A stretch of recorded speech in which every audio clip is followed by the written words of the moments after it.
is my mind. Thinking is unreal.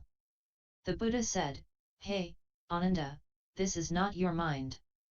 Ananda stared with astonishment, brought his two palms together, rose from his seat and asked, "If this is not my mind, what is it?" The Buddha replied, "Ananda, this is your false thinking which arises from external objects, deludes your true nature and deceives you into mistaking, since the time without beginning, a thief. For your own son, thereby losing sight of that which is basically permanent, hence the round of birth and death." 10. Because of their karmic delusion about basic and fertilized ignorance. This, twofold, ignorance causes all sorts of karmic seeds which produce the bitter fruits of delusion, action, and suffering, and so are likened to the threefold axis seeds. This illusion can only be broken up by the great samadhi which was pointed out first.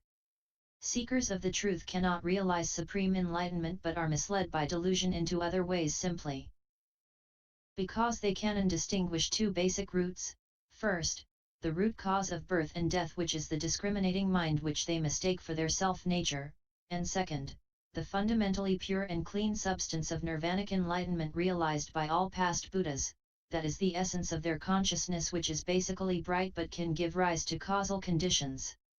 By clinging to these illusory conditions, they ignore the basic brightness and suffer aimlessly from birth and death. This essence of consciousness is the substance of the eighth consciousness which is basically bright and is the wonderful shining true mind of basic enlightenment. Since all living beings fail to realize this wondrous bright mind, it is screened by delusion and transformed into the essence of consciousness which leads to wrong thinking. Therefore, the Buddha aimed first to root out this false thinking and then the essence of consciousness so that the basically enlightened true mind could manifest through the great samadhi. Hence his revelation of samadhi before wiping out false thinking. The following text deals with the elimination of falsehood to expose reality with his teaching on samatha, the path to reality. That which was to be wiped out was precisely these two basic inversions. 10. This eliminated the false mind to expose the first inversion. Before wiping out this false mind, the Buddha spoke of the path of samatha because his aim was now to reveal the substance of the great samadhi.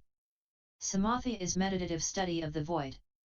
As the pure and clean true mind of the Tathagata store, or the absolute in the midst of delusion caused by the passions and desires, is fundamentally devoid of a single, foreign, thing, dharma. It should be the object of this meditation on the void. Besides this meditation on substance, there is no other method, but due to the false mind and false thinking caused by defiling causes, the true mind is hidden and does not appear. Now if illusory mind and seeing are eliminated, all causal conditions cease to exist and the true mind will manifest. The sixth consciousness is empty. Ananda said, "I am the Buddha's beloved youngest cousin whose mind so admired him that I left home to serve and make offerings to the Tathagata and to all Buddhas and enlightened teachers in lands as countless as sand grains in the Ganges. If I am determined to do all difficult Dharma duties, it is because I use this mind, and even if I now slander the Dharma, causing my excellent qualities to weaken forever, it is also because of this mind. If it was not mind, I would have no mind and would be like the earth or a log. For nothing exists beyond what I feel and know. Why does the Buddha now say that it is not mind? This frightens me and also this assembly, and not one of us here can avoid being doubtful and suspicious about it. Will you be so compassionate as to enlighten us?" From his lion seat the Buddha, in order to teach Ananda and the assembly so that they could all achieve the patient endurance, anutpadakadharma. Ksanti held out his hand to touch Ananda's head, saying, "The Tathagata has always said that all phenomena are manifestations of mind and that all causes and effects, including all things from the world to its dust, take shape solely because of the mind. Ananda, if we look at all the worlds and all existing things, including even grass and leaves, and investigate their roots, they are all made of matter and have qualities, and even the empty void has its name and appearance. Then how can the pure and clean profound bright mind, which is the underlying nature of every discriminating mind be without its own substance. If you grasp firmly the knowledge which comes from your discrimination between feeling and seeing as your true mind, it should have its own nature independent of all sense data such as form, smell, taste, and touch. As you now listen to my sermon on the Dharma, you differentiate because you hear my voice. The seventh consciousness is unreal. Even if you succeed in putting an end to all seeing, hearing, feeling and knowing, and so preserve inner quiet, the shadow of your differentiation of things, Dharma, still cognizance of all causal creations as having no nature of their own are the state of true mind. Hence the Buddha's answers, based on the substance of the samadhi of the Absolute, to Ananda's questions arising from his false mind and false seeing that discriminated between causal conditions. And so he had to break the false mind before teaching the path of samatha. When the Buddha first asked Ananda why he left home, the disciple replied that it was because his eyes saw and his mind loved his excellent physical characteristics. The Buddha declared, "That which causes you to transmigrate ceaselessly is the fault of that mind and those eyes. This shows their falseness." Then Ananda looked in vain for his mind in 7 different positions, and though the mind was searched for, the body was also found not to be its dwelling place, so that unreality of the body was shown. The Buddha, replying to Ananda's renewed inquiry about the samadhi gateway, skillfully eliminated first the false mind and then the false seeing. Therefore, he held up his fist and asked Ananda, "As your eyes see my fist, what is in your mind?" to point out the non-existence of the false mind. As the disciple said that which searched for his mind was the mind itself, without knowing that he wrongly mistook the mind that discriminates in samsara for the real one, the Buddha shouted, "Hey! This is not your mind." This shout was like a previous Vajra sword that cut off Ananda's discriminating mind, but unfortunately he was not awakened. So he stared with astonishment and asked, "If this is not my mind, what is it?"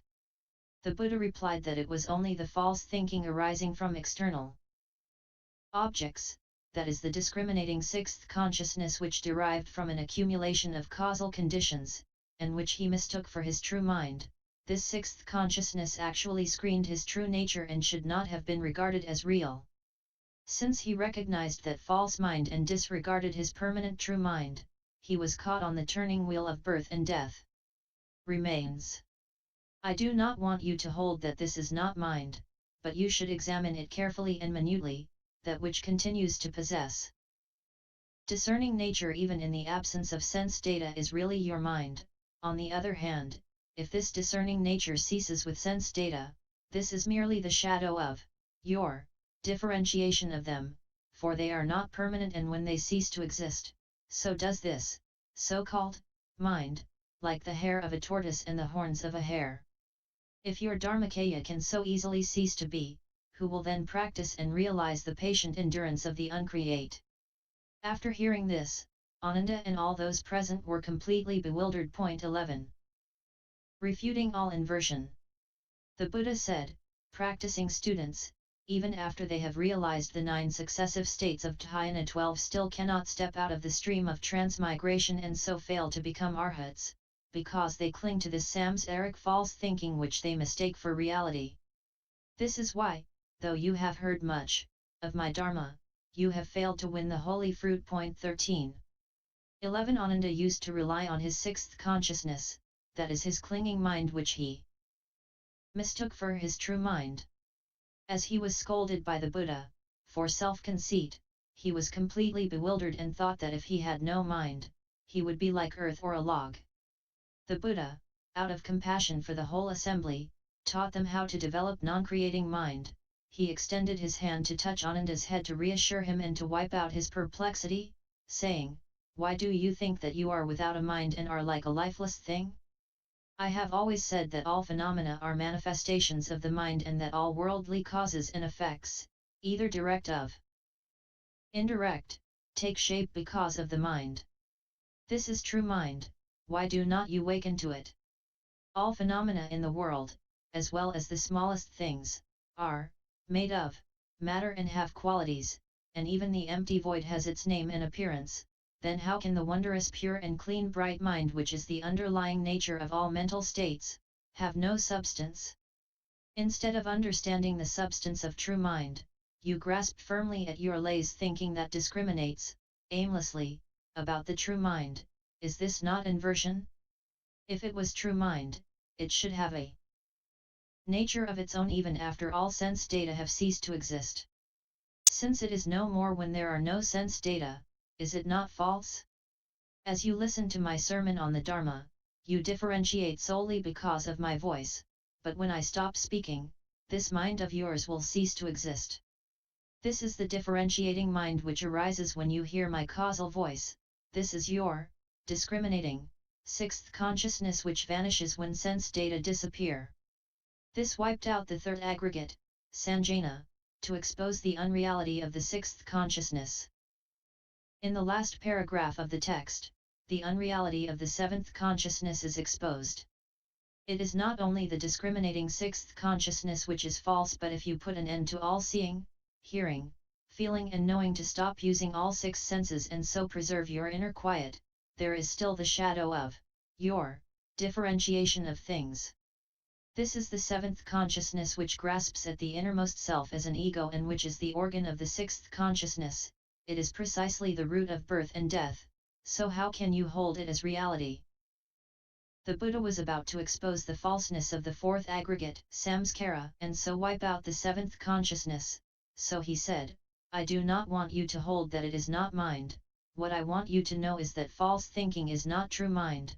You should examine carefully and minutely this, that which has its independent substance when sense data cease to exist is your true mind, but that which vanishes with sense data is, simply, non-existent, like the hair of a tortoise and the horns of a hare, in which case your dharmakaya should also be subject to destruction, and if so, who will practice and realize the patient endurance of the uncreate?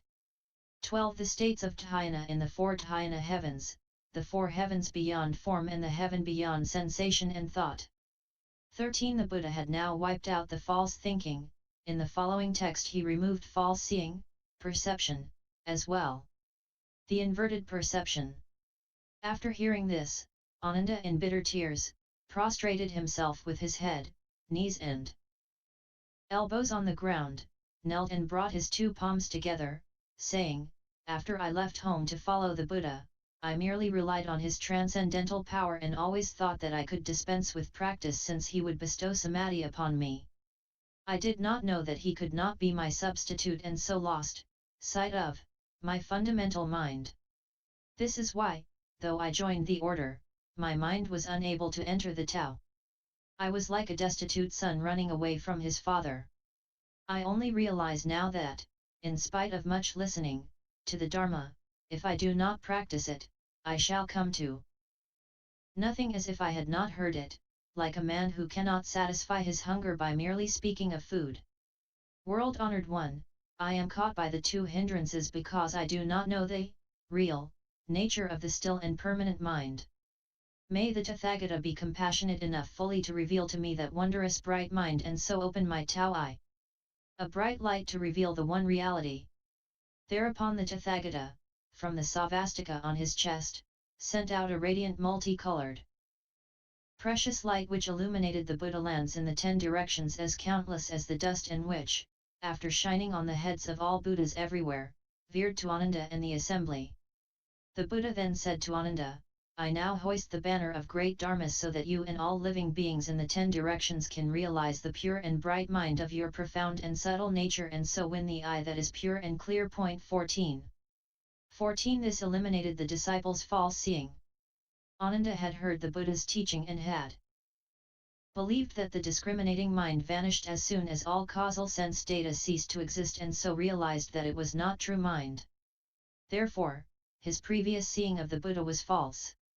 Hence he asked him to reveal the wondrous bright mind so as to open his Tao eye which alone could put an end to his false seeing. This inverted perception was due to his inner sixth consciousness clinging to his outer body as ego, and was precisely his attachment to the dual reality of ego and Dharma, this discriminative attachment to the duality of ego and Dharma. thing is called discriminative perception, as opposed to inborn or natural perception. Now the organ of his sixth consciousness, that is his seventh consciousness, clung to the characteristic perception of the inner eighth consciousness as an ego and was his inborn grasping at the duality of ego and dharma. It is called one's inborn perception. Since sense organ and consciousness depend on each other, this is the field of wrong thinking, hence the two hindrances that caught Ananda. Before teaching the elimination of falsehood, the Buddha sent out, from the sauvastika on his chest, a radiant multicolored light to stress that wrong thinking was originally the great wisdom light of the true mind in the Tathagata store which, under delusion, turned into false thinking, and so transformed this wisdom light into false seeing. This light illuminated all the 10 directions to show its manifestation. As this brightness is self-possessed by both the saintly and the worldly, it first shone on the heads of the Buddhas and then reached Ananda and the whole assembly. He who seeks the true mind and true perception should only cognize the brightness which, under delusion, turns into false thinking and seeing.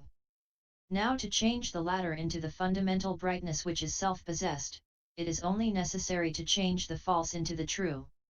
He who awakens to this true light achieves instantly the wondrous pure bright mind and realizes the I that is pure and clean, so that his mind and perception become true. This was the Great Dharma banner set up by the Buddha. Returning perception to Mind 1.5. Ananda, a moment ago you said that you saw my shining fist. Tell me, how did its brightness come about? What caused it to take the form of a fist and with what did you see it? Ananda replied, the Buddha's golden-hued body is like a precious hill and manifests the state of purity and cleanness, so that the fist shone.